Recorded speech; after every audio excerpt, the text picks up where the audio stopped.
So today's podcast is part of our special series looking at AgricaptureCO2, an EU Horizon 2020 project with which we are involved here at Allerton, and which recognises the unique threat posed by climate change for farming, food production and society more widely. It recognises that there is a problem, climate change, but also that there is a potential solution, so-called regenerative agricultural practices. AgricaptureCO2 approaches the issue of climate change and farming from a dual standpoint, that regenerative, more sustainable farming practices are good for the long-term health, productivity and resilience of our farm soils, and therefore ultimately for farm profitability.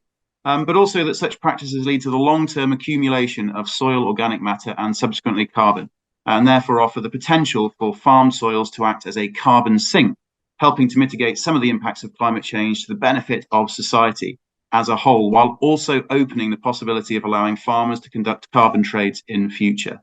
Today, I'm speaking with Stuart Holm, Outreach Manager for the Woodland Trust, the UK's largest woodland conservation charity, with a mission to protect, restore and create trees and woodland across the British landscape. Across Europe, the planting of trees is considered to be one of the primary mechanisms for combating the climate crisis. Here in the UK, there are government plans for 30,000 hectares of trees to be planted annually, for example.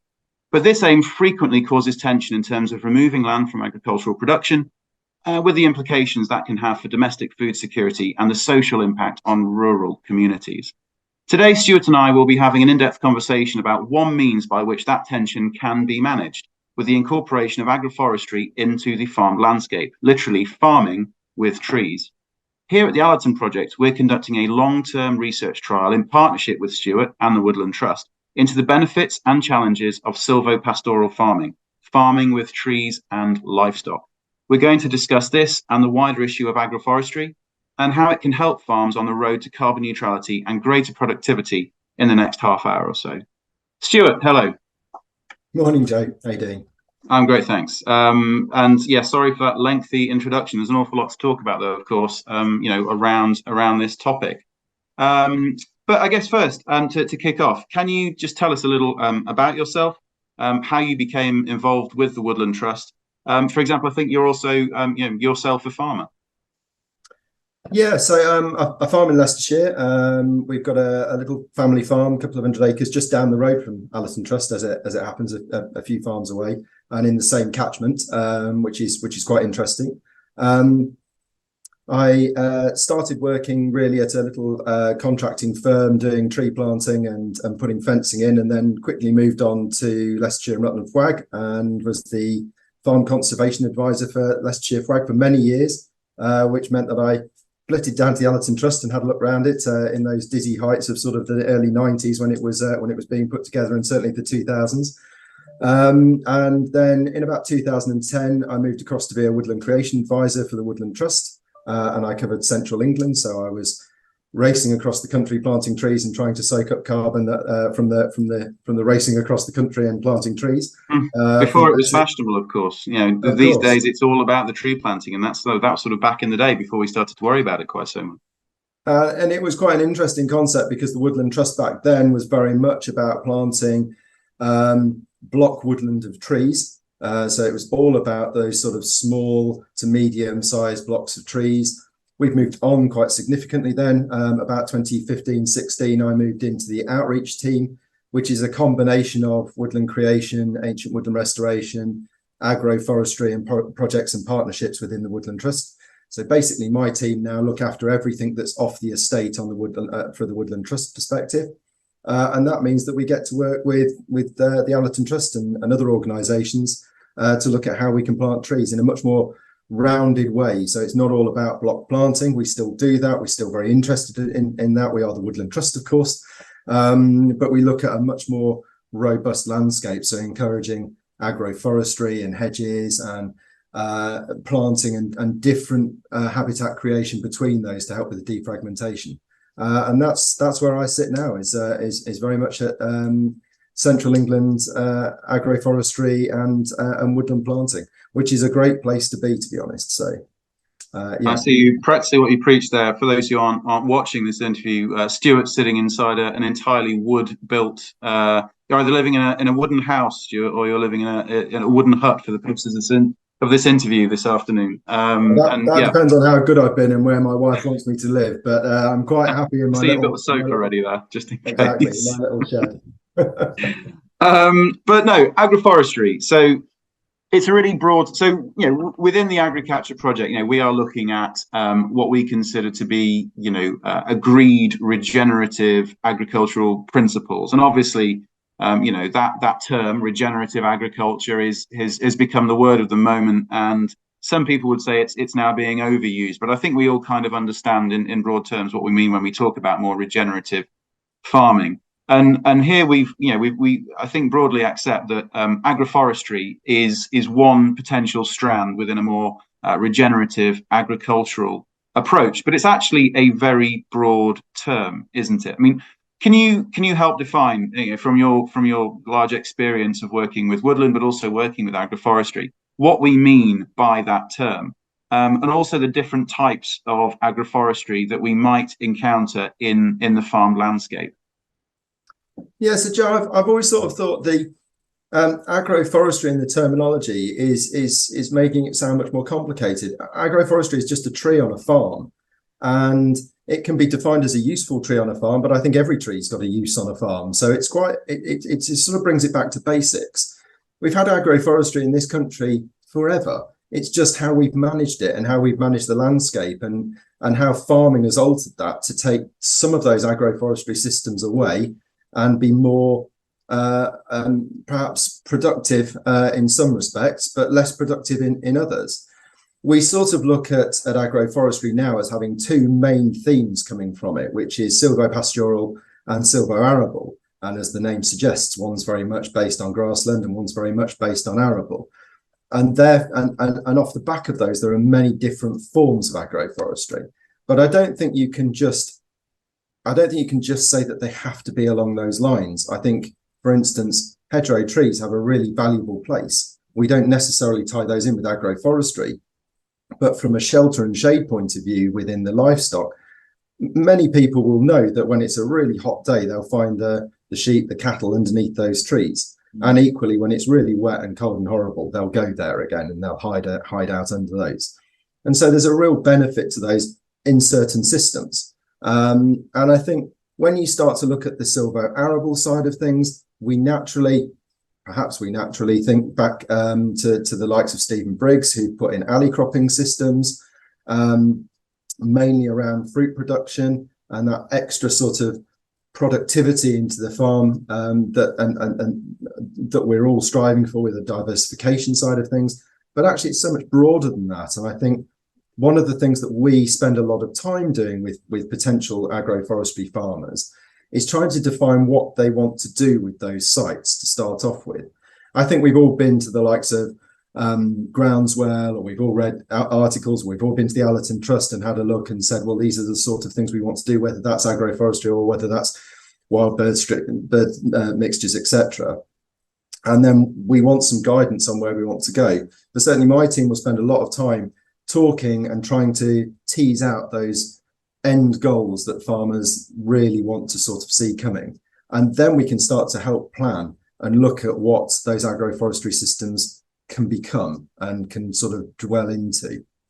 Because it's important that so here at the Allerton project, we get a lot of people come through, a lot of farmers, and agroforestry, it's one of those things that can cause some farmers a certain amount of discomfort. And it's, as you say, it's a very broad term. It's not just, as you say, sort of big stands of trees. I mean, it's even we can extend the definition out to hedgerows. Hedgerows and the benefits that they can provide are part of an agroforestry system. And then, as you say, hedgerow trees is an addition to that. And then we can start talking about things like shelter belts potentially around the edges of fields, and then potentially bringing trees into the fields, as you say, whether in a more traditional, as you might consider, silvo-arable system or silvopastoral system. And of course, there's almost nothing more quintessentially British when it comes to the countryside than perhaps your sort of more parkland tree system.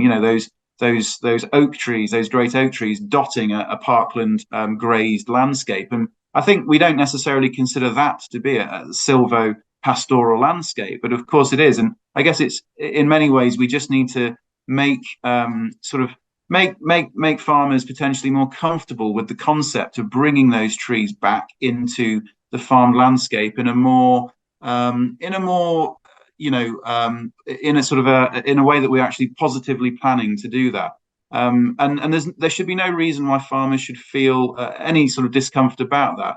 Would you say? No, I don't think so. And I think parkland and wood pasture is a really good starting point in many ways for silvopastoral schemes, because they are quite normal. We do associate seeing them around the countryside, maybe with bigger estates in some respects, but drifting into that wood pasture, of course, that would have been a really normal thing for people to have done in the past. We've defined ourselves a little bit as having grassland or arable, and I think that's happened. We've sort of certainly found that in the short-term history, is that we've gone away from pannage, we've gone away from opening up some of the woodlands and grazing within them with livestock. And I think that's something that I've certainly seen a lot more people wanting to come back to. The added benefits of growing trees next to livestock from a shelter shade point of view, but then that next stage up is whether we're taking that for wood chip, which I know is something we've talked about with the Allerton Trust. The next stage sort of, being long-term timber or fruiting production. And so it's about trying to get as many different facets into that piece of land and not feeling like you've wasted it, which I think perhaps sort of 10, 15 years ago, there was very much a thought process that once you planted woodland, that was it. It was, you had your grassland, you had your arable, and you had your woodland, and none of the three could mix in. And I think there's a real sort of twist now to say, well, actually, we should be looking at those areas as a real benefit to the farm, and not a negative area. We could try and plan those in so that they do have that long-term benefit, they do have that short-term benefit, and they're not losing any of the payment structures that we were all beheld to for the last sort of however many years it's been. But that system is now changing a bit and allowing us to do a little bit more, which is part of the reason why we've done the trial up at Allerton. No, I think that's right, Stuart. And I come from a very, if you like, I'm a farmer myself, mixed livestock and arable farmer, and I come from a very sort of conservative, small c conservative farming background. And we planted a stand of trees at the base of one of our grass fields, many years ago, and fenced it off, and the trees grew, and it's a really nice little plantation now. And I suggested a number of years ago, why don't we take the fence down now and allow the cattle? We had cattle. Why don't we allow the cattle to get into that stand and utilize the benefits that they'll have from being within those trees? And so the response I got, from my family farming perspective was, no. Well, why on earth would you want cattle in with the trees? That's sort of, it was almost considered to be blasphemous. And there was no good reason, I don't think, why we couldn't do that, but it was just decided that we weren't going to do that because, as you say, cattle and trees are definitely kept entirely separate. But of course, when you actually get down into, what are the benefits potentially of agroforestry systems, I think that distinction, which we might have built up for ourselves in recent decades, and I think it is more decades than a longer term period than that. I think it's the change that we've seen in British agriculture and European agriculture in many cases since the Second World War has sort of put an artificial barrier to that incorporation of farming with trees, in my opinion. But what do you consider to be, or what are considered to be, the benefits of agroforestry systems within obviously the agricultural setting? Yeah, I think it's interesting you saying that about your family farm, and where you go with those, because I think the benefits tie into that. So there are perceived as being negative reasons why you wouldn't put cattle into woodland. There's a whole variety of them. But actually, I think as long as you've got a well-rounded farm with lots of different bits of woodland, then I think you can have all of those little bits of benefits, and then the negativity sort of gone. So actually having that shelter shade for the cattle is really beneficial. The perceived loss perhaps of wildlife value at the base of the trees, we probably need to plant a little bit more, or we probably need to look at the habitat that's surrounding that and whether that is lost, and that sort of defragmentation of the habitats around the farm is lost. So it's a very broad look at the farm rather than a sort of a a linear look at one specific habitat. You should be looking at lots of different habitats around the farm and how they all fit in. Anyway, sorry. So in regard to benefits of agroforestry benefits of agroforestry. Exactly, the benefits of agroforestry. Your passion's taking you away, Stuart. It has. It's lost me. Sorry. So the production side of things, I think, is one of those things that comes up to start off with. So we probably start with a large proportion of the farmers that we talk to with looking at a productive field system or a productive system, and that's seen as an end product. So it's very easy to talk about apples for this one, because we've seen that. We've done several systems along apples. They work really well in alley cropping systems, and we can design that in so that it fits really well with the equipment that's on the farm. So 24-meter centers and 4-meter strips of alley crops between it allow most equipment to go up and down and manage that. It's a really interesting perspective, because we know there's an end game at that one. There's an apple crop, and that might be selling an individual apple. It might be juicing it, cider, wholesale apple production, etc., etc. That fits with a lot of farmers, I think, because it is growing a crop. It might be a 5-6 year crop, but it's still growing a crop, and I think that's an additional enterprise on top of that same. You're basically getting you're doubling your spatial use, aren't you, of your land? You're growing a crop in the air as well as growing a crop on the ground. So I think it's been widely defined that in taking out those 3-4 meter alleys, you're going to lose somewhere around 10% of the field area of your croppable area of your field. But the productivity could go up by an extra 40%. So you could end up with 130% productivity out of your 100% field. And this is your land equivalence ratio, isn't it, Stuart? Sort of you're talking about, although the core crop might be actually reduced in its, or both crops, if you've got a mixture of two crops, one type of tree and say the grass underneath, neither of those will reach, if you like, their full potential if they were a monocrop, but together they are reaching above the 100% potential that either of those two crops would have made on their own. So as you say, from one piece of ground, you're effectively getting a 110, 120, 150% land equivalence ratio, and actually getting more productivity out of that land than you would in a monocropping system, whatever that would be. Absolutely. And I think then you've got to look at the additional benefits that come with that, Joe. So you've got beetle banks across the Woodland Trust. You know how beneficial they can be. Got hedgerows exactly the same. What you're doing is you're creating those sort of 4-meter wide beetle banks going through your field. So there's a real benefit that comes from having those, and from the insect bank that you're putting through there and the beetle bank that you're putting through there. You can also start to look at the resource protection side of things. So we tend to look at those productive areas. We're trying to maximize them by putting a strip of trees north to south, because that captures the most amount of light and allows the tree to grow in the best possible way. But actually, we need to sort of, and we quite often just alter those a little bit to fit in with the field system, of course, and make it as croppable as we possibly can. So you're not having to turn the tractors around all the time at the end of the field. But B, so that we can counter any of those resource protection issues. So I come from up in Leicestershire. My land is fairly heavy clay. And we know that doesn't necessarily suffer a huge amount from wind erosion, but it does suffer from water erosion. And so if we can capture that runoff in those grass strips, or slow it down and allow it to soak back in, then we're not losing all that soil to the water system. And we know that from being at Allerton. We've got lots of capture ponds, we've got lots of leaky dams, etc., all the way down, because we know there's a water quality issue. But out into East Anglia, where we've got a lighter soil, we tend to see the same issue, but around wind erosion.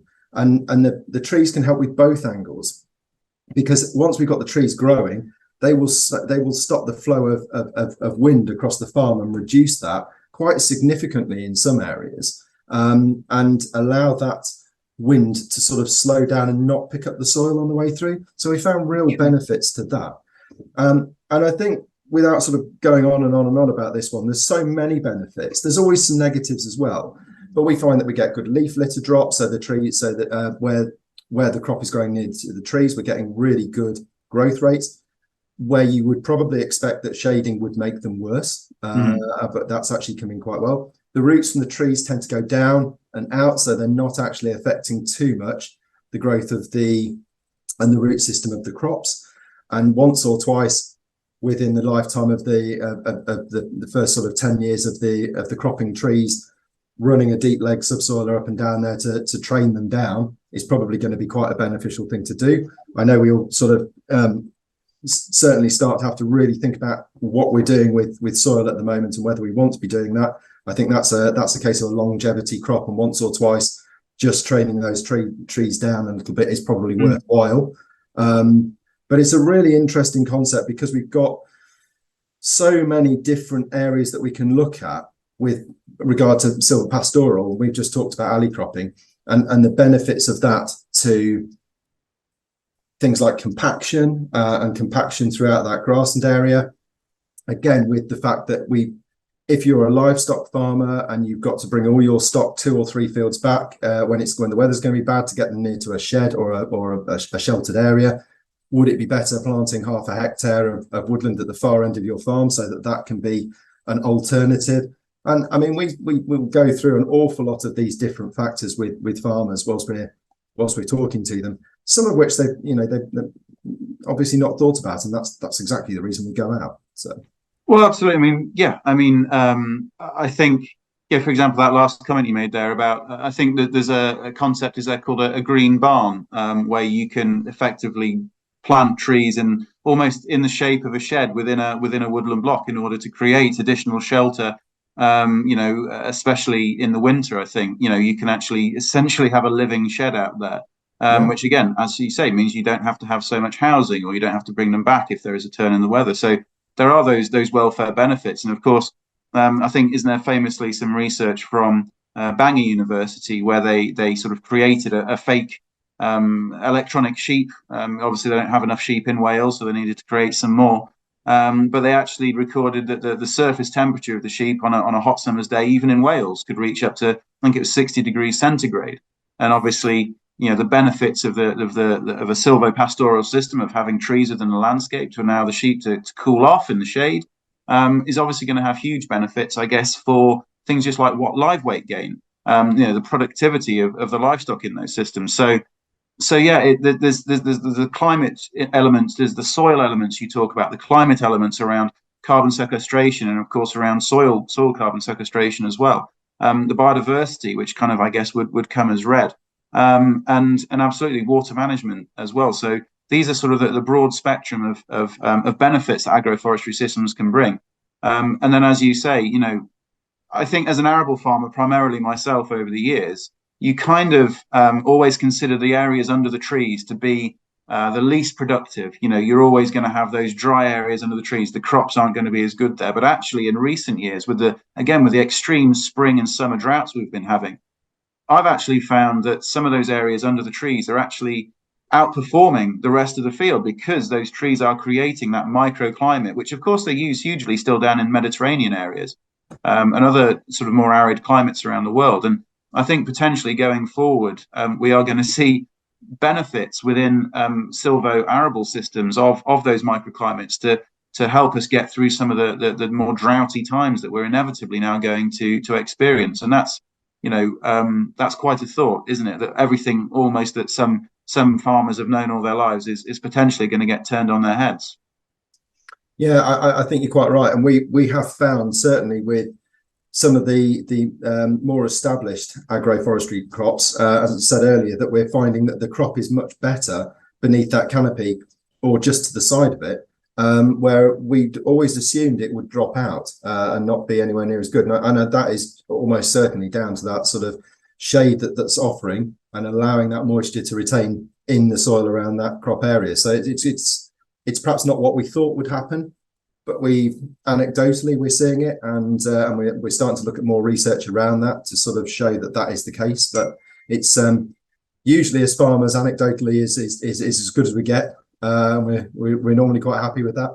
But then, as with anything, again, when we consider agroforestry systems, I think it's important. You've already mentioned managing. How can you manage the tree roots down to actually get the most productivity out of that system while still retaining all the benefits? And I think that's important. And I think it sort of that collates with what we find here at the Allerton project with things around on a different sort of topic, soil health and management. Now we've moved to a direct drilling system here, but we all know that just changing the drill is not the direct. It's not the silver bullet to improving the sustainability or even profitability of your farming system. But again, on our heavy clay soils here, management is important. So we do still have to go through our heavy clay soils every 2, 3, 4 years with low disturbance subsoil to keep the soils in good health, to keep them productive, and to reduce the amount of compaction that we see in those soils. And it's the same with these agroforestry systems, isn't it? You don't just plant them and leave them and then sort of let them run riot. It's a farmed landscape, and there is still that element of management to make sure that you're still getting the maximum productivity off that land. And I think, again, it's something that perhaps we shouldn't be scared of as farmers and food producers.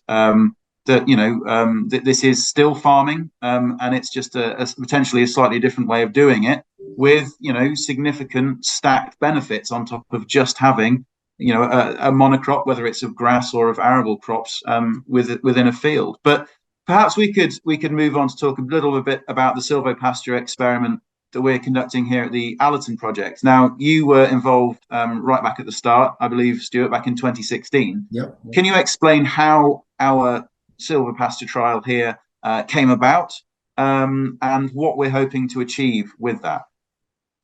Yes, I mean, it's a really interesting scheme because, Joe, when it was put together, the world was a very different place, as it usually is 5 or 6 years ago.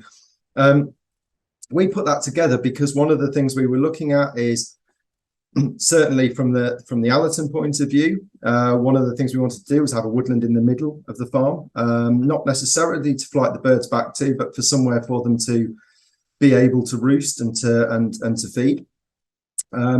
We wanted to show how we could do that in relation to agroforestry. So we wanted to show that we could still farm that area. We're in a really unique position with the Allerton Trust in that we can do things that aren't replicable.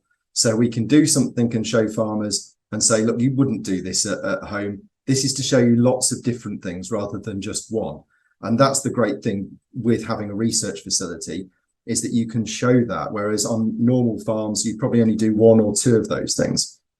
And so there's lots of different angles.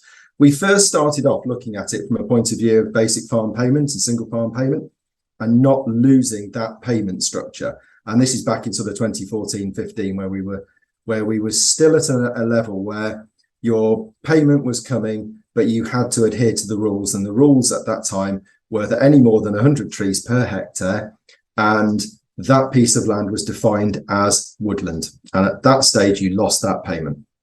And we wanted to push that a little bit and really start to work with DEFRA and try and develop a little bit more understanding of how that would work. One of the things we were finding at the time with the Woodland Trust is that an awful lot of farmers didn't want to plant trees because they were going to lose that payment. Well, it's a huge barrier to uptake, isn't it? £220 a hectare. And of course, as UK farmers are now finding how potentially difficult life is without those direct payments. But yeah, to lose that would be, I mean, there's very few farmers who would be in a position to even afford to lose that payment, across a significant area of their farms. Exactly. And yeah, I'm no different myself, Joe, on that one. So we wanted to establish, when we got to 2015, there was a slight change in the rules that allowed agricultural activity to take place beneath the canopy of newly planted trees and still be able to claim that payment. And so what we wanted to do was just trial that a little bit and see what they really meant. So we planted this site with 7, 8 different densities across there, ranging from 100 trees per hectare up to 1,600 trees per hectare. The 1,600 and the 1,100 trees being quite forestry and quite a forestry standard mix. The 100 trees per hectare being that absolute guideline of where we get to before it becomes forestry. And then we've got 200 and 400, which we wanted to look at from a wood pasture point of view as to where the canopy and how the canopy grows and at what point the grass starts to reduce significantly. And the 600 and 800 trees per hectare we've looked at really with regard to a wildlife point of view, but also with a little bit of thinning that can come out and go into the wood chip boiler that you've got at the visitor centre. But we're really concentrating from a farming perspective on the 100, 200 and 400 trees per hectare. And I think that's that was quite significant, because what we really wanted to do is push on the 100 and the 200 trees per hectare, that ability to look at when agricultural activity wasn't taking place. It's really tricky. If you're grazing sheep beneath the canopy, I think as a farmer, you'd say that's agricultural activity. And so we were pushing that a little bit with DEFRA. What we didn't get was DEFRA calling now. Sorry, that's one. Yeah, it's DEFRA on the phone now. But what we didn't get was a definitive, and we never got the canopy high enough to change that definitive before, of course, the world changed. Single farm payments have gone or going, and so it's of less consequence going forwards. So we've changed the experiment a little bit. We're still doing that, and we're still looking at that side of things, but it would really be with a view to looking at what sort of density would still give some shade and some shelter, and would still allow grazing beneath the canopy. And so we're doing lots of research on plate meter growth, so we can look at the grass and how much that grows, and how little, how the canopy affects how much that grows over the time. We're obviously looking at things like infiltration rates and soil compaction, and how that interacts with all of the trees that are in there. And it's some really interesting data that's potentially going to come back. Obviously, this is long term because trees take a long while to grow. We've had some issues there, which you know about, with regard to getting the trees established, which has basically been around trying to grow those trees whilst we're grazing sheep. That's right. So just to sort of give people a bit of an image of what we've got, it's a 5 hectare site, isn't it? But instead of planting the trees, in alleyways and behind fences, they've been planted as individual trees in sinuous curves across the 5 hectare field in those different densities. So that's to create an organic look. It's to create better shelter for livestock from wind passage, etc., etc. But yeah, they've been planted as individual trees, and that's where some of our challenges have come in, isn't it? Because I think the original concept was, rather than fence whole alleyways of the field out, could we basically retain the maximum amount of agricultural production by planting those trees individually, guarding them up, putting a couple of posts in there to secure them from being pushed over by the sheep, because of course we only have sheep here at the Allerton project, and to see how that did work. And as you say, one of the great challenges we have identified is that you are leaving those trees perhaps predictably open to grazing by the sheep. But I think that the damage that we have sustained to our trial, I believe, was we can trace it back, can't we, to really 1 week during a hot summer where the grass ran out, and unfortunately the sheep weren't removed quick enough, and that did lead to some significant damage to some of the trees, some of which we've had to replace since, some of which are still struggling to catch up, to be fair. But we did learn effectively that close management, as with any crop, you do have to have an eye for attention to detail and close management, especially when it comes to extreme weather conditions. Would that be a fair assumption of where we are? And if we were to plant it again, do you think we would have done anything differently in hindsight? And of course, it's great, as you say, we're a research institution. We do these things so we can inform people. But would we do anything differently, do you think, Stuart? Yeah, and I think that's the great thing about having a research. If you get everything right, you wouldn't learn anything. We put this together at a time where we were working with David Rose up in Newark. He's a really good friend of mine, farms up there, and we learned quite a lot of things through his at the same time. He was doing a very similar scheme. A lot of his trees were nut and fruit producing, whereas a lot of the Allerton ones are native trees. But the scheme was both put together with a view that we were looking at it from a forestry point of view or a farming point of view. And actually, agroforestry sits between the two and sort of comes together. And there weren't really any rules set. There weren't really any regulations. There weren't really anything. We didn't really know how to do it. So we'd naturally go at it from a forestry point of view. We're planting trees, we'll put some forestry shelters around them. So we put 1.2 metre shelters around. We then had the farming side of things saying, well, look, if you want to retain your single farm payment, you're going to have to keep grazing. And so we've been trying to balance those. So a number of things would change. We would use different shelters if we were going to continue grazing. One of the things we've just done down at a National Trust site at Wimpole in Cambridgeshire is we're going to take the sheep out at certain times of the year. We're going to keep the livestock out, and we're going to allow that certain amount of time. So we can graze them for the first year and a half, until the tree starts to come out the top of the tubes. And then if we take the sheep away, or the livestock away, for 2 or 3 years, or at the growth periods, so that they're, when it's dry, or when there's no foodstuffs for them in there, we can take those away and let those trees grow. Once we've got 2 or 3 years growth onto the trees at normal growth rate, the chances of the sheep doing any real damage are quite low, because the leader, the main sort of trunk, is gone and got out of the way. And so if they're nibbling a few branches around 1.2 meters, it's not the end of the world for many woodland species of tree. We have a slightly different version when we get onto the fruiting trees, because most fruit trees want to spread themselves out and want to do that at a height that most sheep can nibble at. So we've had a whole wealth of different ways of doing it up at David's, and we're still learning. But I think that ability to take the sheep out, or ability to manage the sheep as you would do on any other pasture, when it's getting really, really low, they're really nibbling down, they're going to look for something else to go to. That's right. If we've left them some nice nibbly tops of trees, well, they're going to nibble those off. And yes, we went back to a couple of weeks in whenever it was, back in one summer in 2017, I think. No, that's right, and yeah, I mean, and of course, then that just brings you back to appropriate stocking densities, and again, you know, basic sort of good land management. But again, it's kind of often you will hear, you know, and we're as guilty of it as anyone else here at the Allerton Project at times. You know, you'll hear people complaining about the quality of their AB15 mixes, or the wildflower margins, and then you sort of quiz, you know, well, when did you plant it? You know, what was the seed bed like? Oh, you know, or what's the soil like under there? And you find out it's an overhung part. You know, there's a woodland overhanging the heaviest clay soil part of the field, and they thrashed the wild bird seed mix, or the wild, you know, the pollen and nectar mix into it when it was you know, bone dry at the end of May or something.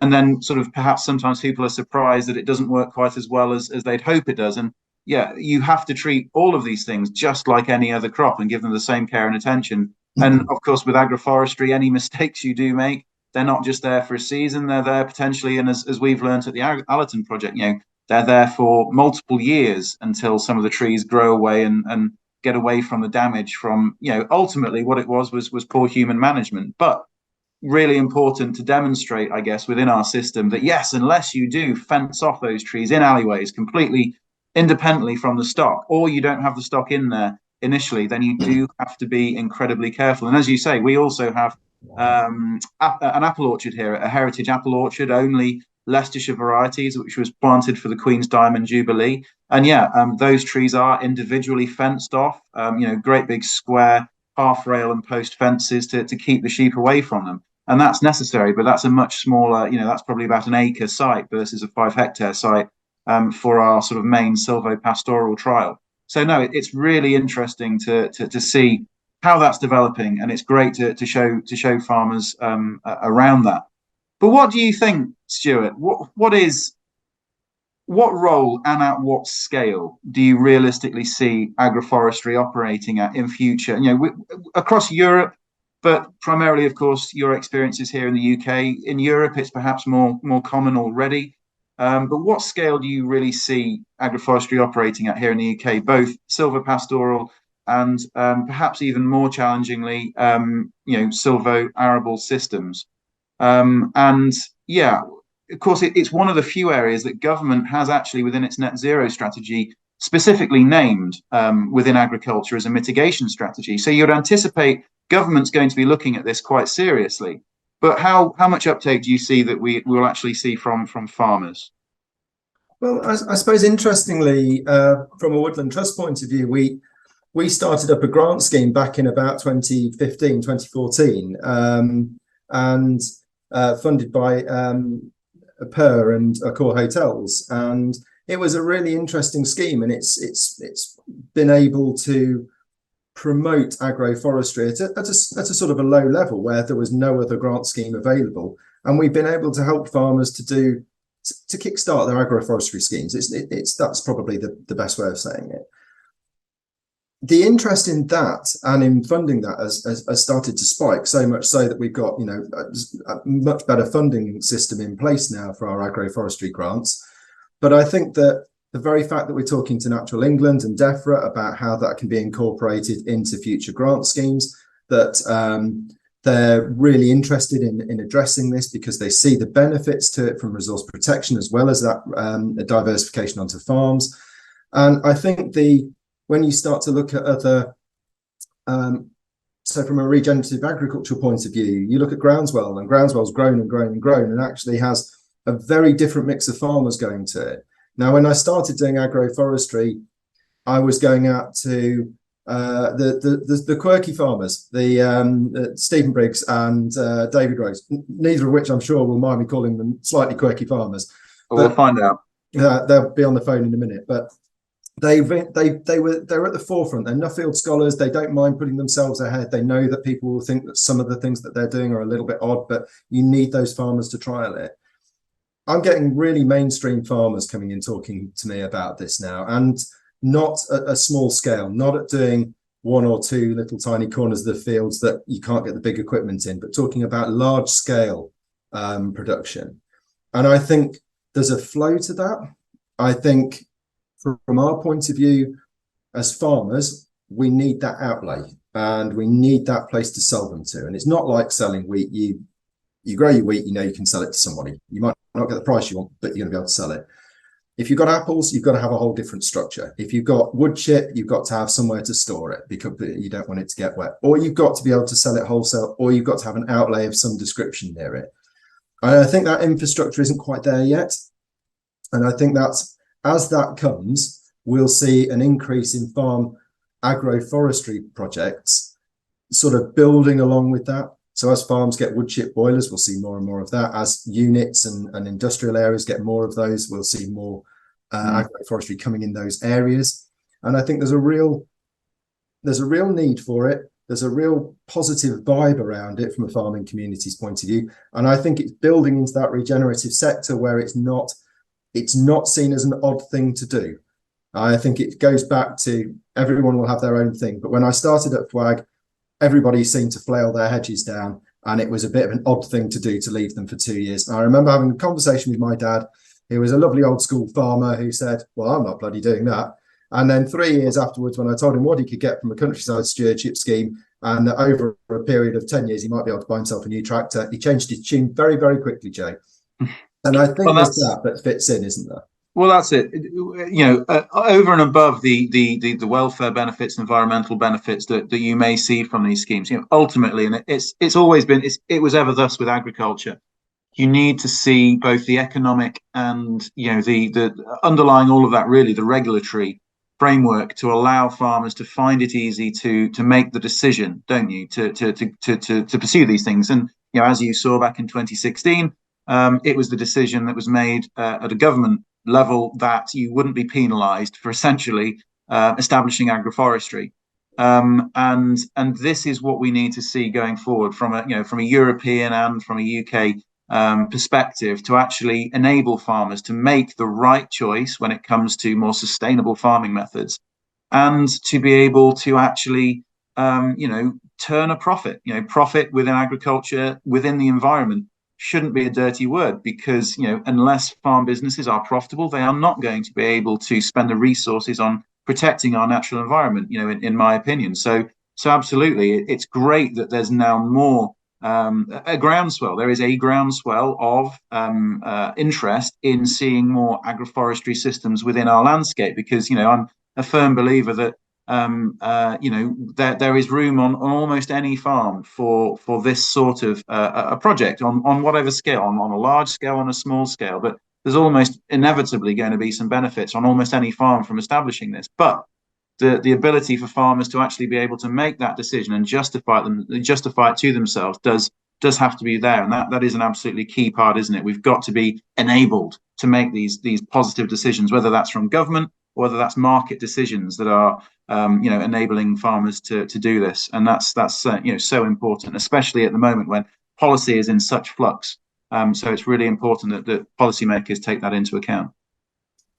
Yeah, and I think you're right. I think that we all sort of perceive the market as driving farmers, but I think there's a whole wider issue around that. With we all want to do the right thing. We need it to turn a profit, or we want it to turn a profit, and I think we should do. That we are businessmen at the end of the day. We have a business to run. It's perceived as being in a different way to perhaps to other areas of business. We do need to turn a profit on these things, but equally we've got to grow food. We've got to try and support the public, the nation, ourselves in doing that. I think there's a real way through with agroforestry, and I think it will grow. And I don't think it's all. I think it's, as we've said, it's not all about fruit production. It's not all about producing a specific. It's about what the benefit can be to the wider farm as well.